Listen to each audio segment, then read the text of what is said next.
ሰላም ጤና ይስጥልኝ አድማጭ ተመልካቾቻችን ከኢትዮጵያ ዜና አገልግሎት የታህሳስ 28 2018 ዓ.ም የዕለቱን ዜናዎች ይዘን ቀርበናል። በቅድሚያ ማርስተ ዜናዎቹን ከጠቅላይ ሚኒስትር ዶክተር አብይ አህመድ ጋር ያደረግነው ውይይት ዘመኑን የዋጀና ንድፈ ሐሳብን ከተግባር ጋር ያስተሳሰረ የምሁርነት ሚናችንን እንድናጠናክር ያነሳሳን ነው ሲሉ ምሁራን ገለጹ።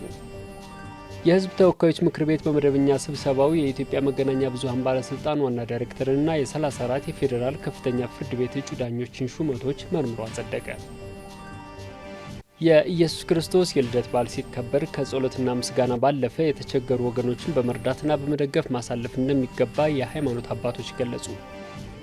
የአዲስ አበባ ከተማ አስተዳደር የዜጎችን ሕይወት በዘላቂነት የሚቀይሩ የልማትና የድጋፍ ስራዎች አጠናክሮ እንደሚቀጥል ከንቲባ አዳነች አቤቤ ገለጹ። በገናና የጥምቀት በዓላት ለመታደም የሚመጡ ጎብኚዎች አዳዲስ የመስህብ ስፍራዎችን የሚጎበኙበት እድል መመቻቸቱን የቱሪዝም ሚኒስቴር አስታወቀ። የሚሉት የዕለቱ ዋና ዋና ዜናዎች ናቸው። ዜናዎቹን በዝርዝር እንመለከታለን። ከዜናዎቹ ጋር አህመድ መሐመድ አብሬያችሁ ቆያለሁ። ከጠቅላይ ሚኒስትር ዶክተር አብይ አህመድ ጋር ያደረግነው ውይይት ዘመኑን የዋጀና ንድፈ ሐሳብን ከተግባር ጋር ያስተሳሰረ የምሁርነት ሚናችንን እንድናጠናክር ያነሳሳን ነው ሲሉ ምሁራን ገለጹ።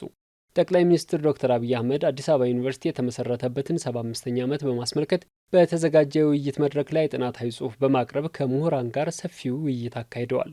ውይይቱን አስመልክተው አስተያየታቸውን የሰጡ ምሁራን መድረኩ መንግስት ለከፍተኛ ትምህርት ተቋማት የሰጠውን ትኩረት የሚያሳይና የምሁራንን ሚና ዳግም የፈተሸ መሆኑን ገልጸዋል። ፕሮፌሰር ጽጌ ገብረ ማርያም በሰጡት አስተያየት ውይይቱ በሀገር እድገት፣ በፖለቲካ፣ በኢኮኖሚና በሳይንስ ዙሪያ የምሁራንን ድርሻ በዝርዝር የዳሰሰ እንደነበር ገልጸዋል።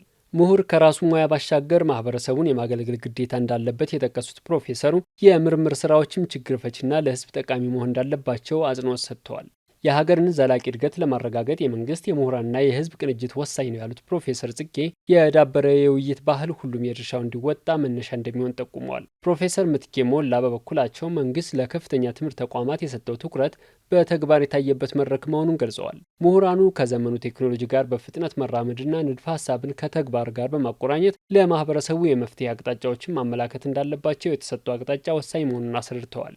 በተመሳሳይ ፕሮፌሰር ሀብታሙ ወንድሙ ከጠቅላይ ሚኒስትሩ ጋር የተደረገው ውይይት ፍሬያማ መሆኑን ጠቅሰው በተለይም ምሁራን ዘመኑን መዋጀት እንዳለባቸው የቀረበው ሀሳብ ገንቢ መሆኑን ተናግረዋል። ዓለም በአርቲፊሻል ኢንቴሊጀንስ ዘርፍ ልቆ መሄዱን የጠቀሱት ፕሮፌሰሩ ምሁራን በዚህ ረገድ ራሳቸውን ማዘጋጀትና ከመማር ማስተማር ስራ ባለፈ ከአርሶ አደሩና ከአርብቶ አደሩ ጋር ተቀራርበው መስራት እንደሚገባቸው ገልጸዋል። የአዲስ አበባ ዩኒቨርሲቲን አንጋፋነት በርካታ ምሁራንን ያፈራ ተቋም መሆኑን ያነሱት ፕሮፌሰር የዓለም ፀሐይ መኮንን ምሁራን ከዓለም ጋር እኩል መራመድ የሚችል ትውልድ የማፍራት ኃላፊነት እንዳለባቸው ገልጸዋል። የምሁራን ሚና ማህበረሰቡን በሁሉም ዘርፍ ማገልገል መሆኑን በመረዳት ከመንግስት ጋር ተቀራርቦ መስራት ለሀገር እድገት ቁልፍ መሆኑን ጠቁመዋል። የህዝብ ተወካዮች ምክር ቤት በመደበኛ ስብሰባው የኢትዮጵያ መገናኛ ብዙሃን ባለስልጣን ዋና ዳይሬክተርና የ34 የፌዴራል ከፍተኛ ፍርድ ቤት እጩ ዳኞችን ሹመቶች መርምሮ አጽድቋል። ምክር ቤቱ 5ኛ ዓመት የሥራ ዘመን 8ኛ መደበኛ ስብሰባውን ዛሬ አካሂዷል። በዚህም ምክር ቤቱ ወይዘሮ ሃይማኖት ዘለቀ የኢትዮጵያ መገናኛ ብዙሃን ባለስልጣን በዋና ዳይሬክተርነት እንዲመሩ የቀረበውን ረቂቅ አዋጅ መርምሮ በሙሉ ድምፅ አጽድቋል። ወይዘሮ ሃይማኖት ዘለቀ በኢትዮጵያ ዜና አገልግሎት ከሪፖርተርነት እስከ አርታይነት እንዲሁም በኢትዮጵያ ብሮድካስቲንግ ኮርፖሬሽን ኢቢሲ በሙያቸው አገልግለዋል። በተጨማሪም በአዲስ አበባ ከተማ አስተዳደር ስራ አስኪያጅ ጽህፈት ቤት በምክትል ቢሮ ኃላፊ ማዕረግ የኮሚኒኬሽን ዘርፍ ኃላፊ በመሆን ማገልገላቸው ተገልጿል። እንዲሁም በቀድሞ መንግስት ኮሚኒኬሽን ጉዳዮች ጽህፈት ቤት በመስራት ሀገራቸውን አገልግለዋል። በሌላ በኩል የህዝብ ተወካዮች ምክር ቤት በዛሬው ስብሰባው የ34 የፌዴራል ከፍተኛ ፍርድ ቤት እጩ ዳኞችን ሹመት ረቂቅ አዋጅ መርምሮ በአንድ ድምፅ ተአቅቦ በአብላጫ ድምፅ አጽድቋል። በተመሳሳይ የሚኒስትሮች ምክር ቤት በዛሬው ዕለት ባካሄደው መደበኛ ስብሰባ በተለያዩ ጉዳዮች ላይ ተወያይቶ ውሳኔ አሳልፏል። የኢየሱስ ክርስቶስ የልደት በዓል ሲከበር ከጸሎትና ምስጋና ባለፈ የተቸገሩ ወገኖችን በመርዳትና በመደገፍ ማሳለፍ እንደሚገባ የሃይማኖት አባቶች ገለጹ። የኢትዮጵያ ኦርቶዶክስ ተዋሕዶ ቤተ ክርስቲያን፣ የኢትዮጵያ ካቶሊካዊት ቤተ ክርስቲያንና የኢትዮጵያ ወንጌል አማኞች አብያተ ክርስቲያናት ካውንስል አባቶች ነገ የሚከበረውን የኢየሱስ ክርስቶስ ልደት በዓል በማስመልከት የእንኳን አደረሳችሁ መልእክት አስተላልፈዋል። በመልእክታቸውም የኢየሱስ ክርስቶስን የልደት በዓል ስናከብር በምስጋና ብቻ ሳይሆን በችግር ውስጥ ያሉ ወገኖችን በመርዳትና በመደጋገፍ ሊሆን እንደሚገባ አስገንዝበዋል። አስገንዝበዋል። የኢትዮጵያ ኦርቶዶክስ ተዋሕዶ ቤተ ክርስቲያን ፓትርያርክ ብፁዕ ወቅዱስ አቡነ ማትያስ በዚህ ወቅት በዓሉ እግዚአብሔር ለሰው ልጆች ያለውን ጥልቅ ፍቅር በተግባር የገለጸበት ነው ብለዋል። የእምነቱ ተከታዮችም የልደት በዓልን ሲያከብሩ ለፈጣሪ ጸሎትና ምስጋና ከማቅረብ ባሻገር የተቸገሩ ወገኖችን በመርዳትና በመተሳሰብ ሊሆን እንደሚገባ አሳስበዋል። በዚህም በተለያየ ምክንያት የምግብ የልብስና መጠለያ እጥረት የገጠማቸውን ወገኖች በማገዝ በዘላቂነት እንዲቋቋሙ መደገፍና ማገዝ እንደሚያስፈልግ መልእክት አስተላልፈዋል። የኢትዮጵያ ካቶሊካዊት ቤተ ክርስቲያን ሊቀ ጳጳስ ብፁዕ ካርዲናል አቡነ ብርሃነ ኢየሱስ በበኩላቸው የኢየሱስ ክርስቶስ ልደት ሲከበር አቅመ ደካማና ረዳት የሌላቸውን ወገኖች በማሰብ ሊሆን እንደሚገባ ገልጸዋል። በተለይም በዓሉ ሲከበር ሕሙማንን በመጠየቅ አቅመ ደካማና ጧሪ ቀባሪ የሌላቸውን ወገኖች ካለን በማካፈልና የታረዙትን በማልበስ ማሳለፍ ይገባናል ብለዋል። የአዲስ አበባ ከተማ አስተዳደር የዜጎችን ሕይወት በዘላቂነት የሚቀይሩ የልማትና የድጋፍ ስራዎች አጠናክሮ እንደሚቀጥል ከንቲባ አዳነች አቤቤ ገለጹ። የአዲስ አበባ ከተማ አስተዳደር ከንቲባ አዳነች አቤቤ የገናን በዓል ምክንያት በማድረግ ለአቅመ ደካሞችና ለሀገር ባለውለታዎች የቤት ቁልፍ አስረክበዋል። የገናን በዓል ምክንያት በማድረግ 381 ቤቶችን ከሙሉ የቤት ዕቃና ከበዓል ማሳለፊያ ጋር በስጦታ አስረክበዋል። ከንቲባ አዳነች አቤቤ በዚህ ወቅት እንደተናገሩት የገና በዓል የፍቅር የደስታና የመረዳዳት መገለጫ ነው ብለዋል። የአዲስ አበባ አስተዳደርም ዜጎችን የቤት ባለቤት በማድረግ በዓሉን በደስታ እንዲያሳልፉ መርሃ ግብሩን ማዘጋጀቱን ገልጸዋል። በዚህም መሰረት በዛሬው ዕለት በሁሉም ክፍለ ከተሞች የተገነቡ 381 ቤቶች ቁልፍ ለአቅመ ደካሞችና ለሀገር ባለውለታዎች መተላለፉን አስታውቀዋል። በቀጣይም የአዲስ አበባ ከተማ አስተዳደር ሰው ተኮር ስራዎችን በማከናወን ላይ በትኩረት እየሰራ መሆኑን የገለጹት ከንቲባዋ በቀጣይም የዜጎችን ሕይወት በዘላቂነት የመቀየር ተግባር ተጠናክሮ እንደሚቀጥል አረጋግጠዋል። ቤት ከተሰጣቸው መካከል አስተያየታቸውን የሰጡት ደራሲ ሀብታሙ አለባቸው እንደተናገሩት ለረጅም ጊዜ በቤት ችግር ውስጥ ለነበረ ሰው እንዲህ አይነት ድጋፍ ማግኘት የሕይወት መታደስ መሆኑን ገልጸው ለከተማ አስተዳደሩ ምስጋና አቅርበዋል። አቶ ኤልያስ አብዲሳ አጋ በበኩላቸው ለሀገር ባለውለታ የሆኑትን አባታቸውን በማሰብ የከተማ አስተዳደሩ ላደረገላቸው የቤት ድጋፍ ምስጋና አቅርበዋል። ይህ አጋጣሚ ለእሳቸውና ለቤተሰባቸው ትልቅ ትርጉም እንዳለውም አክለው ተናግረዋል።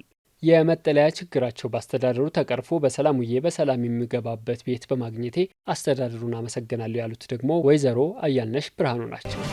በገናና የጥምቀት በዓላት ለመታደም የሚመጡ ጎብኚዎች አዳዲስ የመስህብ ስፍራዎችን የሚጎበኙበት እድል መመቻቸቱን የቱሪዝም ሚኒስቴር አስታወቀ። በኢትዮጵያ በድምቀት ከሚከበሩ ሃይማኖታዊና የአደባባይ በዓላት መካከል ገናና ጥምቀት ተጠቃሽ ናቸው። የገናና የጥምቀት በዓላትም የኢትዮጵያን ታሪካዊና ሃይማኖታዊ እሴት ለውጭ ጎብኚዎች በአግባቡ ለማስተዋወቅ ጉልህ ሚና ይጫወታሉ። በተለይም ገናና ጥምቀት ላሊበላና ጎንደርን ጨምሮ በመላ ሀገሪቱ የሚከበር ሲሆን በዓሉን ለመታደም የሚመጡ የውጭ ቱሪስቶች ቁጥር በከፍተኛ ሁኔታ እየጨመረ መጥቷል። በአዲስ አበባ የተገነቡ በርካታ የቱሪስት መዳረሻዎች አሁን ላይ ከውጭ ሀገር ባለፈ የሀገር ውስጥ የቱሪዝም እንቅስቃሴ እንዲያድግ ከፍተኛ ሚና በመጫወት ላይ ናቸው። የቱሪዝም ሚኒስትር ዴኤታው ስለሺ ግርማ ለኢዜአ እንደገለጹት የገናና የጥምቀት በዓላት ከእምነቱ ተከታዮች ባሻገር የውጭ ጎብኚዎችን ቀልብ የሚስቡ ታላላቅ ሃይማኖታዊ ክብረ በዓላት ናቸው ብለዋል።